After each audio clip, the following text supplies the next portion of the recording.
दोस्तों, यूएसएफ सूरत में किए हुए मेमोरी बिल्डिंग प्रोग्राम का सेकंड पार्ट न्यूरोप्लास्टिसिटी में अगर आप कुछ नई चीज़ें करते हो तो उसके कारण आपके न्यूरॉन्स के नए नए कनेक्शन डेवलप होते हैं, यानी एक्सॉन्स बढ़ते हैं, साइनेप्सिस बढ़ती है, वो दूसरे न्यूरॉन्स के साथ भी कनेक्ट करते हैं और उसके कारण आपकी काम करने की क्षमता और नया चीज़ सीखने की क्षमता, याद शक्ति बढ़ती है।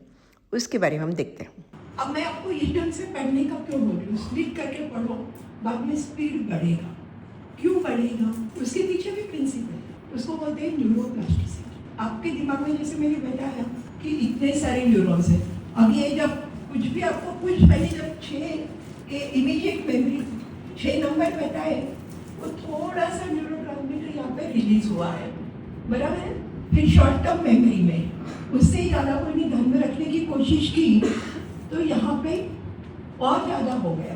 अब आप बार बार आगे पढ़ते ही आ रहे हो, समझो, एक दिन 20 मिनट पढ़ा, आपने बाद में और किया सेशन और सेशन किया, ऐसे ही करते ही गए हो तो आपका क्या हो जाता है, जो मैंने आपको ये वायर्स बताई ना, एक्सॉन बोल के, वो वायर की अलग अलग बर्डिंग्स होती है, स्प्राउटिंग होता है, यानी वायर्स के और ज़्यादा वायर बन जाते हैं, और ज़्यादा वायर बन जाते हैं, ठीक है।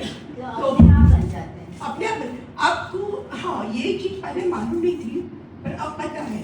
इसलिए हम लोग जो दिमाग को डेवलप करना है, इवन अल्जाइमर के पेशेंट में ये प्रिंसिपल हम यूज़ करने की कोशिश करते हैं कि ठीक है, उसके न्यूरॉन नहीं आएंगे, दिमाग गया है, बराबर है, न्यूरॉन के सेल्स भी बहुत कम हो गए, कोई बात नहीं, हम एक्सॉन्स बढ़ाएंगे, ये उसके पीछे का प्रिंसिपल, क्योंकि वो एक्सॉन्स का स्प्राउटिंग होता है। आप जितना ज़्यादा काम दोगे, अगर समझो आपका पर्टिकुलर एक दिमाग का भाग नहीं चल रहा है तो वो दूसरे कोई का सहारा लेके वो न्यूरॉन का साथ न्यूरॉन करके ही कम करेगा। सो न्यूरोप्लास्टिसिटी, और वो बहुत इम्पॉर्टेंट चीज़ है, और वो न्यूरोप्लास्टिसिटी के लिए डेवलप करने के लिए आपको करते ही रहना, जितना ज़्यादा करोगे उतना न्यूरोप्लास्टिसिटी एक और साइनेप्टिक आपको ज़्यादा मिलेगा। क्योंकि आपने देखा होगा, आप लोगों के सबके टीचर्स रहते हैं, ये रहते हैं, उन लोगों को आप थोड़ा सा ही कुछ बताओगे तो जल्दी से पिकअप कर लेते हैं, इवन एकदम नई चीज़ होगी तो भी उनको ज़्यादा देर नहीं लगती है, और आपको ज़्यादा देर लगती है। क्यों लगती है? कि अभी उनके इतने सारे सालों से वो पढ़ा रहे हैं, वही चीज़ रिपीट कर रहे हैं, देख रहे हैं, नया नया कुछ कर रहे हैं उसमें, तो उनके बहुत सारे एक्सॉन्स डेवलप हो गए, उनको स्प्राउटिंग हो गया, उनके ब्रांचिंग हो गया, सब हो गया। इसलिए मैं वो वायर्स लेके आई थी बताने के लिए, नहीं तो इनको क्या आइडिया नहीं आएगी इसकी, एक्सॉन क्या है, न्यूरॉन क्या है। तो इसलिए भी उसमें क्या होगा कि वो बहुत सारी एक्सॉन्स डेवलप हो जाएंगे, स्प्राउटिंग हो जाएगा। इसलिए भी क्या होगा, आप पहले पढ़ोगे तो बहुत टाइम लगता है, दूसरी बार पढ़ोगे दूसरे पेज में कम टाइम लगेगा, क्योंकि आपको ज़्यादा ब्रांचेस मिल जाएंगे, और समझो 1 महीने के बाद आप इसी रूट से जाओगे, आपका काम बहुत स्पीडीली होता जाएगा। इवन मैथ्स का देखो, कोई भी सब्जेक्ट का देखो जिसमें आपको इंटरेस्ट है, इवन एक्सरसाइज या जिमिंग करते हैं, या जो लोग स्पोर्ट्स में, उन लोगों का ही देखो, जैसे वो प्रैक्टिस करते जाते हैं उनका परफॉर्मेंस बढ़ता जाता है, क्योंकि उसी भाग के दिमाग के उनके न्यूरॉन्स के ब्रांचेस से वो स्प्राउट होते जाते हैं, और this is a fresh proof. तो आप कह रहे हैं कि हर चीज़ का अपना अपना डिवीजन होता है अंदर? वही तो मैंने बताया ना अभी। नहीं, ये डिवीजन तो ठीक है, लेकिन आप सब्जेक्ट वाइज या कल्चरल एक्टिविटीज वाइज या हाँ वही तो, इसलिए तो बताइए ना, एक पैराइटल लोब, एक ऑक्सीपिटल लोब दिखने के लिए है, बराबर है।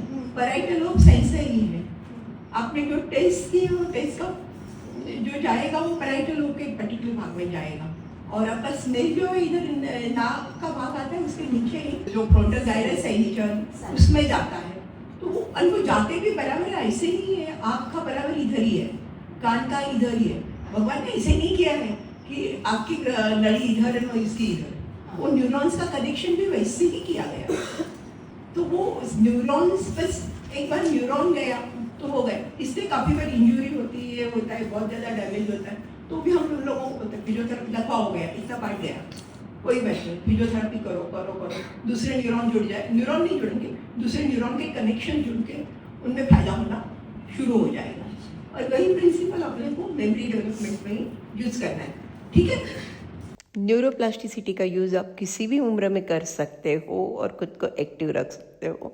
As just a number. Next video इसी सीरीज़ का self care during studies. Thank you.